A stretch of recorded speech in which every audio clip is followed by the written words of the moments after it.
오늘은 약속드린 대로 문장 삽입을 확실하게 정리해 보겠습니다. 순서는 옛날 유형부터 시작해서 최근 3점 유형으로 진행하겠습니다. 자, 첫째는 3, 4년 전까지 지배했던 너무 티가 나는 유형입니다. 주어진 문장에 연결사가 등장하는데요.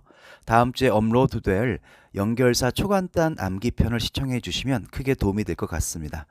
오늘은 기출 하나만 확인하고 다음 유형으로 넘어가겠습니다.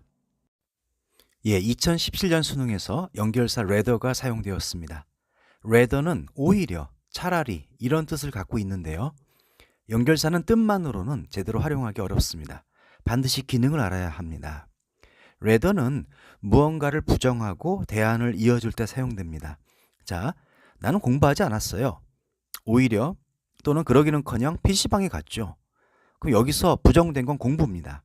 그 자리에 PC방 게임이 들어온 거죠. 거꾸로 rather 앞도 추론할 수 있어야 합니다. 어떻게 할까요? 뒤에 나온 개념을 가지고요. 반대 개념으로 뒤집습니다. 그리고 부정해버리면 되겠죠. 자, 그러면 주어진 문장을 잠깐 보겠습니다. Rather they will happen. 오히려 그러기는커녕 그것들은 발생할 겁니다. Only through state intervention. state는 국가란 뜻이 있죠. 오직 국가의 개입을 통해서만 발생한다는 얘기가 나오고 있습니다. 그러면 국가의 개입의 반대 개념은 뭐죠? 그렇죠. 자유로운 상태입니다. 그것이 부정당한 문장이 앞에 반드시 있을 겁니다. 4번 뒷문장이 부정문이라는 것이 눈에 들어옵니다. 자, 그럼 내용도 맞는지 확인해 보겠습니다. These huge increases in investment. 투자에 있어서 이러한 거대한 증가들은 would not come about. 우리에게 다가오지 못할 겁니다. If investment was left to the market. 만약 투자가 시장에만 맡겨진다면. 맞죠? 아까 예상한 대로 국가 개입의 반대 개념인 시장에 맡겨둔다라는 개념이 나왔고요. 부정문으로 표현되어 있습니다. 그러니까 아까 주어진 문장은 그 뒷부분인 5번으로 들어와야 되겠죠. 자, 이제 좀 더 어려운 유형으로 넘어갑니다. 3점 배점이 많습니다. 논리가 사용되긴 하나 티가 덜 나거나 평상시에 자주 보지 못하던 그런 표현을 사용하는 유형입니다. 미리 준비하지 않으면 시험 치를 때 틀림없이 당황할 수밖에 없겠죠. 자, even so가 등장합니다. even도 알고 so도 잘 알고 있습니다. 그런데 두 개가 합쳐지니까 갈등이 생기는 거죠. 인생이 걸린 수능에서 마주친다면 점점점점 생각도 하기 싫습니다. 그러면 even so는 어떻게 해석할까요? 심지어 그렇다 하더라도 이렇게 해석하시면 되는 거죠. 아니, 그럼 결국 그러나하고 같은 거네요. 정말 열받네요. 와우.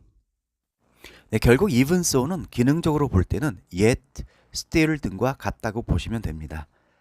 벗을 제시하면은 논리가 너무 명백해지니까 위의 표현들로 살짝 가렸다고 보시면 되는 거죠.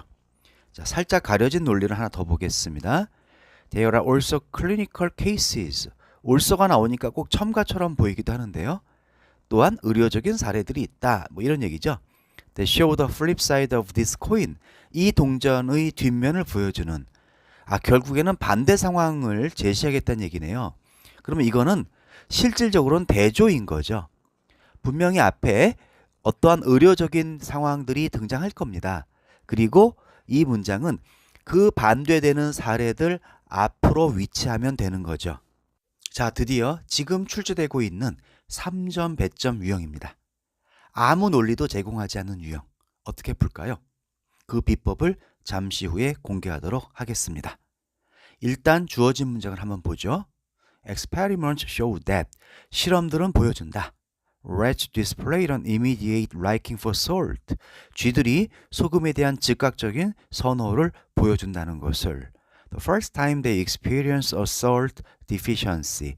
그들이 소금 결핍을 처음 경험했을 때. 요약해보면요. 쥐들이 소금 결핍을 느낄 때 소금을 즉시 찾는다는 그런 내용입니다. 이렇게 내용만 주어지고 논리가 없을 때는 어떻게 해결해야 될까요? 그것은 바로 영어 논리의 핵심의 답이 있습니다. 자, 순서상 사과에서 과일로, 과일에서 사과로 어느 쪽이 더 단락내의 자연스러운 흐름일까요? 정답은 바로 과일에서 사과로입니다. 이것은 GS 공식이라고 부릅니다. 누가 만들었을까요? 알려고 하지 마세요. 중요한 것은 좀 더 넓은 내용이 좀 더 좁은 내용보다 앞서야 한다는 것입니다. 자, 그럼 이 논리를 좀 전의 문항에 적용해 보도록 하겠습니다.